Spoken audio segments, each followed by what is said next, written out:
Daryn Junior, and I'm the owner and general manager here at Daryns Gym in Johannesburg. Daryn was like a surprise. He's a good kid, peacemaker, not a fighter. My brother isn't exactly the coolest on earth. If you could be any piece of gym equipment, which one would you be and why? I know I don't look like your regular gym owner, but that's kind of our USP. Where most gyms are these impersonal sausage factories, I like to make things a little bit more friendlier, more personalized. I'm not here to f*** around. My dream is to make Stars the leading fitness brand in the country. I'm going to destroy you and your shitty little gym. I've had my eye on that property since we started building ours. I want you to sign up for membership at Miller & Sons. Infiltrate the system, Trojan style. And when I give the signal,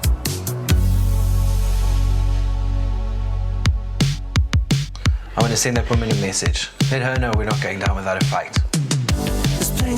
You are speaking to the manager. When Jesus says men should not live on bread alone, I truly believe he was embracing a low-carb diet. I know Michelle Obama says that when they go low, you go high, but I'm of the opinion that when somebody steps on you when you're down, it's the perfect opportunity to trip them out. Calm down, faith like potatoes. It's never going to happen. Sometimes David ends up being Goliath's bitch for 20 years before he gets another chance to throw a stone at him. Don't miss your moment to fight for what you love. How you gonna turn this all around? We're basically the nice guys of the gym industry, you know? Kill them with kindness kind of vibes.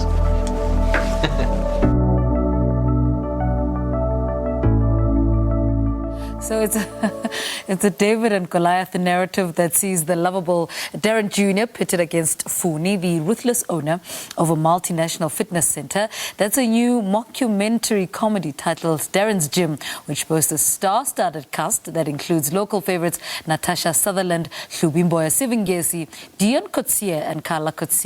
Now it is written and directed by Brett Michael Innes, who joins us on Zoom to tell us more. Brett, good morning. Welcome to Morning Live. Good morning. Greetings from Cape Town. Hope you guys are doing well. Is it raining there in Cape Town? Because Joburg is rainy and gloomy and... We've got all the things and we're sending it right up north to you in the next day. I'll tell you what, before you send us the rain and all the gloomy weather, let's talk about Daryns Gym. What's the film about? What's the inspiration behind it? It's basically, as you said, a David and Goliath type narrative where you have the most unlikely person trying to save not only his family inheritance, but the business that keeps him and his crew afloat. And it's a film that we really just want to put out into South Africa to, you know, we've had a long year between load shedding, lockdowns and everything in between. And we just wanted to be something that leaves people feeling like they've had a big hug, hung out with friends, and remind us that as South Africans, we do get along and we do live in a bit of a future that we want to envision. I mean, Daryns Gym is categorized as a mockumentary comedy. I mean, tell us about this new genre. What is it? So it's a style that many people will recognize from series like The Office, Parks and Rec, even Tully's Wedding Diaries. So it's one which kind of fakes the feel of a documentary, even though everything is scripted. And it's one of the best genres to play in if you want to, you know, show comedy in very realistic spaces as opposed to slapstick type comedy styles. I see. Now, I want to talk about your cast. What drew you to newcomer Clifford Joshua Young as a lead? Before we get into the star-studded cast, let's talk about Clifford. So Clifford, I'd known him socially for a few years, and he was just someone that I saw such potential in him. And when it came down to actually creating who the character of Daryn was and who the story was, he was always the person I had in mind. He didn't get in because he knew me. He had to audition. He had to prove himself to the big bosses, and everyone gave him the thumbs up. And that meant we just needed to assemble a cast around him who would support this guy as he goes on what was in essence his first time on film. Now, your cast as well includes Natasha Sutherland, Hlubi Mboya, Siv Ngesi. What was the thought process behind casting these established actors?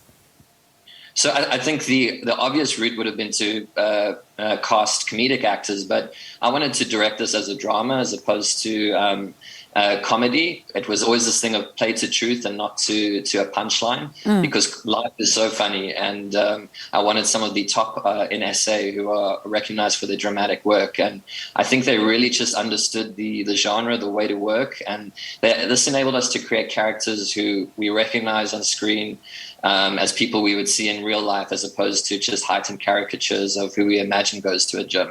And I think all of the cast just really, as an ensemble, played to their strengths and supported each other in a great way. What themes or subjects are you exploring in Daryns Gym? It's, as we said, David and Goliath type thing. So it's fighting for the things you love, even though you may not be the best equipped to do it. It's a thing of, digging deep, having the heart, and not stopping even when the obstacles start to hit us. And I think that is such a timely message for everything we're going through as the world, and specifically as South Africans, where we see small businesses closing down, unable to, weather the storm that has come against us. And it really is a love letter to people who find themselves in this position. And what better way to do it than through laughter? It's what we as South Africans do best. We've gone through a ton of stuff, but we laugh and we are able to band together. What are the highlights of working on this project for you? I mean, what other challenges as well did it present? Highlights was just this incredible team of actors. We really just banded together. There was so much love on set. And I mean, we were shooting in the height of COVID during winter, so there's a lot of adjustment that needs to take place. And everyone just came together like pros. I think we were just so grateful to be working. So many productions have been shut down. And then to work with some of the crew as well, the cinematographer Dino Benedetti, and a man that I love dearly, the producer Paulo Ariel, who did Ellen Pakis. It was our first feature together, and we've come out of it at the end just being like, wow, we actually made a movie and we think it's pretty good. And at some point you say you felt out of your depth sometimes. I mean, tell us more. Why was this? I'm the guy who's usually known for like the heavy drama. I did a film called Sink, and then the new adaptation of Phyllis Kind. So if you're not crying at the end of one of my films, it's not one of the movies I've made. So for me to suddenly pivot into comedy was one where it was like, shit, can I do this? Is this the right move for me? And I'm just so glad that I did, because I love this style as a consumer. This is the kind of comedy that I watch, and to me, this is my little lockdown baby. I'm so grateful that I actually stepped up and stepped out of my comfort zone. Yeah, and what lessons came with that? I mean, you're out of your comfort zone. The lessons must have been good as well. Yeah, it was a huge lesson in trust. So much of the preparation style for mockumentary is you don't go in with like heavy storyboards and shot lists. You actually go in prepared to find magic, and you assemble a group of people who are talented and as passionate as you. And it meant that by actually stepping away from controlling things and not being as prepared, I was able to actually listen and find the magic as we just literally put actors in front of the camera, gave them the script, and then found the magic between the pages. And the chemistry must have been important as well. It's one thing to assemble these actors that are so well established, but then for the chemistry to work on film is another thing. Big time. And I mean, film is a director's medium, so there's a lot of trust that's actually required from actors into the film director's hands. When it comes to stage or even soapy, like the actors carry the bulk of that. But with this, it was this constant thing of saying you don't have to try and be funny. Just trust that the way we're positioning the camera and catching side reactions is going to create the humor. And I think there was just, I really appreciate the trust that was extended to me by the cast, because for so many of them, they told me this is them out of their depth as well. I mean, Hlubi was like, I've never done a comedy.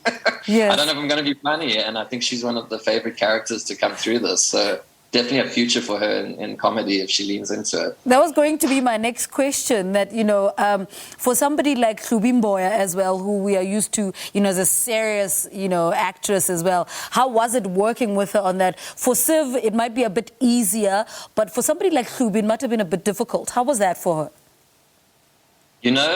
She really, she when the camera is on her, she's just alive. She's one of those people who has that hot sauce in her bag. And when she just the camera starts rolling, it captures it. So for me, there was this thing of explaining exactly who the character was. She comes with a wealth of experience. So it was a case of us just having a shared language and then leaning into that. But she, as you'll see, she's just...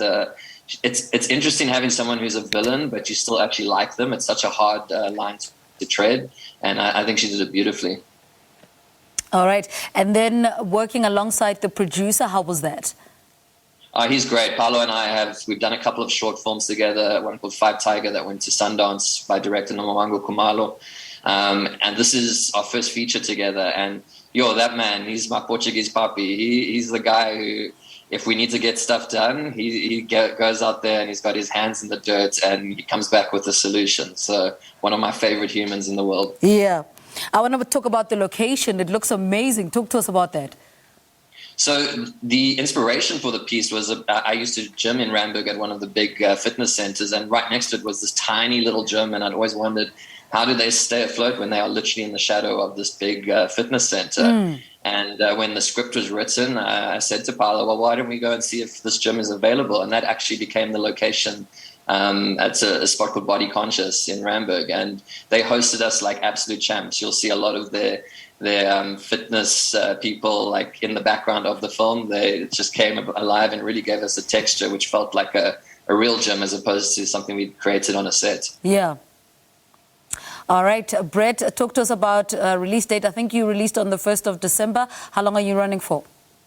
Correct. We are live nationwide in South Africa. You can find the film on evod.co.za. For free, you can watch it, which I know is going to mean a lot to South Africans as our wallets feel the pinch. You just have to type that into Google. You can either download the app or just stream it live on your system. But one that you can literally watch as soon as the interview ends.